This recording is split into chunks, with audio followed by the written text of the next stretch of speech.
guys, magandang araw, magandang tanghali, magandang gabi sa inyong lahat. Ito, magluluto tayo ng sinigang. Guys, ganito rin ba kayo magluto ng sinigang na baboy? Papakita ko sa inyo kung paano ako magluto ng sinigang na baboy. Ito yung spare ribs na baboy. Tapos, meron ako ditong sili na haba. Tapos, sitaw at saka sigarilyas. Meron akong okra, kamatis. Itong kamatis, ganito lang guys, hindi na ito hinihiwa. Tapos yung ding sibuyas, ganito lang. At yun lang sapat, wag paghiwalayin. Tapos may gabi at saka kangkong. Pwede rin lagyan guys ng labanos, kaya lang ayaw ng mga anak ko ng labanos, kaya hindi ko nalalagyan. Tara guys, isalang na natin muna yung baboy. Palambutin muna natin yung buto-buto, yung spare ribs. Nilagyan ng tubig. Papakulong ko lang siya ganyan kasi meron pa yung tubig. Antayin ko munang mawala yung tubig at saka ko siya dadagdagan ng tubig ulit. Okay guys, salang ko muna. Ayan. Tapos takpan lang natin. Ayan. Ayan lang natin siyang kumulo. Tapos mga ilan, halo-haloin din natin para pantay yung luto. Sige, tayo na lang natin na kumulo. Ito guys, tingnan nyo, papakita ko sa inyo. Ayan, ayan, Dito siya nilagyan ng tubig, Tingnan nyo, nagkaroon siya ng tubig. Kaya ang gagawin natin, halo-haloin lang natin para lahat yung karne, yung sariwang karne, naluto siya. Ayan, guys, Ayan lang natin yan hanggang maubos. Guys, pag sinunod nyo yung pagluto ko, masasarapan talaga kayo. Mas makakatipid sa gas. Makakatipid pa sa gas. Kasi yung tubig, pag sobrang dami ng tubig, nakakatigas din ng karne. Kaya ganyan lang guys, gawin nyo. Pag hinugasan nyo yung karne, wag nyo munang hugasan. Ay, lagyan ng tubig. Sorry. Takpan natin ulit. Yan. Wala ng tubig. Ayun.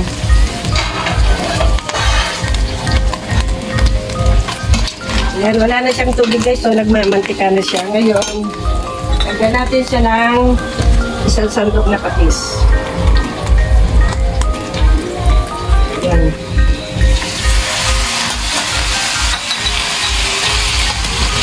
Mix natin siya. Yan guys, para yung patis bisa, hindi siya maglalasang patis. Kasi ang patis ay malansa. Ngayon guys, lalagyan na natin ng sabaw, tubig.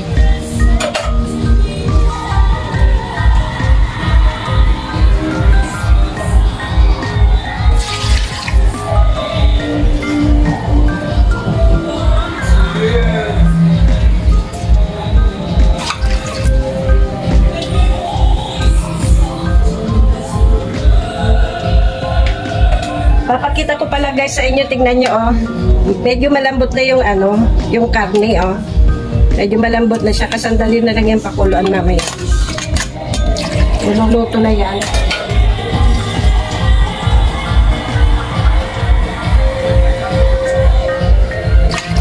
Guys, ganyan lang yung dagdagan pa natin ng isa.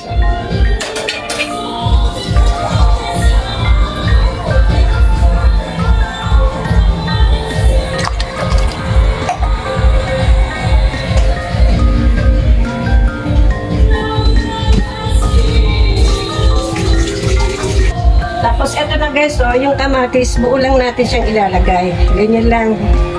Hayaan lang natin yan hanggang maluto yung karne. Ganyan lang siya.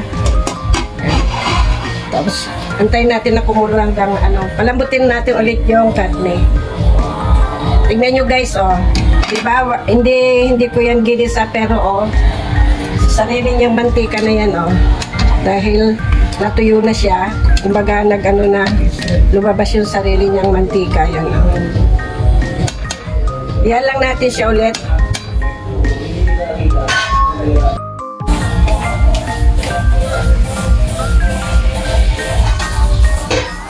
Ito guys, tignan natin ha.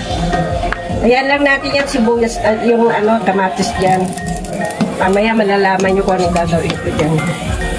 Tingnan natin kung malambot na yung karne. Sorry, ano? Ganito. Ganito. Medyo matigas pa. Okay. So, siguro mga ano pa yan. 10 minutes siguro yan. Masarap kasi pag malambot siya.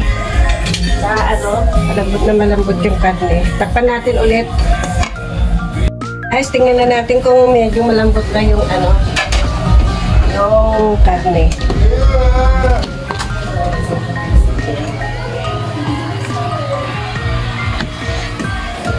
Ayan guys, malambot na. Ayan o.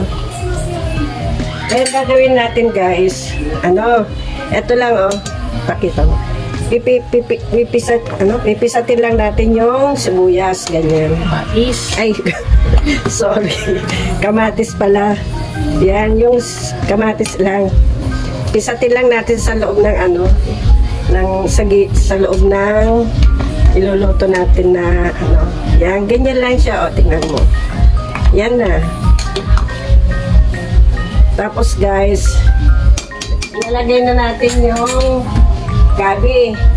Malalaki yung hiwa ko ng gabi guys kasi para hindi siya madurog. Gusto kasi ng aking mga Janakis na ano, yung nakakain nila ng buo yung gabi. Yan. Ganyan lang. Tapos, dagdagan na natin ng konting asin pa. Konti lang muna para ano, para sumipsip na yung lasa. Yan. Kaya lang natin na maluto yung gabi. Takpan natin ulit guys. Yan guys, ilalagay na natin yung sitaw at saka sigarilyas. Pinaghalo ko na kasi isang ano lang naman yan, isang lahi. Pag naluto na yung sigarilyas, naluto na rin yung ano, sitaw. Guys, marami ako maglagay ng ano, gulay kasi mahilig sila sa gulay. Mahilig sa gulay, lalo na yung aking bunso at saka ano, yung aking asawa. Gusto niya maraming gulay yan. Antayin lang natin yan.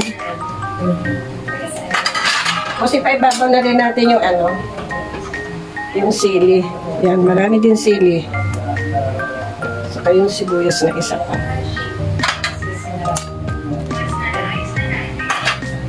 Takpan natin ulit guys. Yan. Natin yung okra. Yan. Andun. Parang may handa. Ilang yan. Okay guys, antayin lang natin ng ilan, ano yan, mga 1 minute siguro. Guys, ilalagay na natin yung last kangkong. Yan.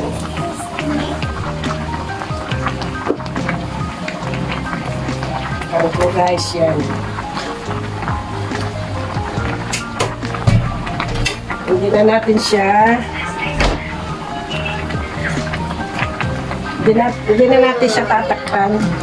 Kasi ano naman to, dahon. Ano lang yan, seconds lang yan, luto na. Ano lang natin, i-dip lang natin para maano siya dun sa sabaw.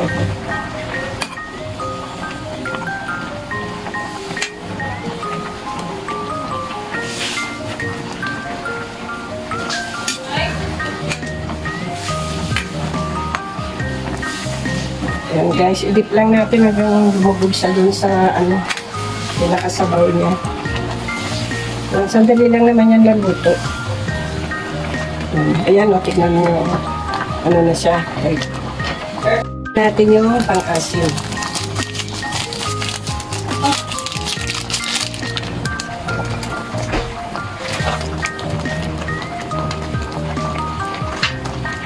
Hindi na natin kailangan pantakpan pag nilagay natin yung kangkong. Para yung kulay ng kangkong, ano, natural green pa rin siya. Kasi pag tinakpan natin, minsan nagbabago yung kulay ng ano, yung mga dahon. Yan. Pakuluan din natin siya para yung pang-asim maluto rin siya. Ayan guys, oh. Tingnan nyo, guys, ang ganda ng sabaw kasi dun sa ano, sa kamatis na nilagay natin. May ano siya, Yan.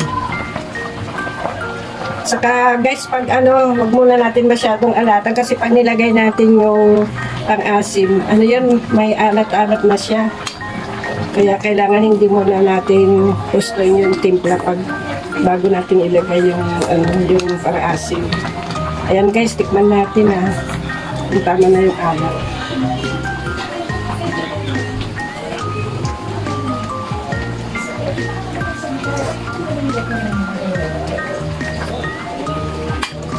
Medyo matabang guys. Bisikan lang natin ng konti kasi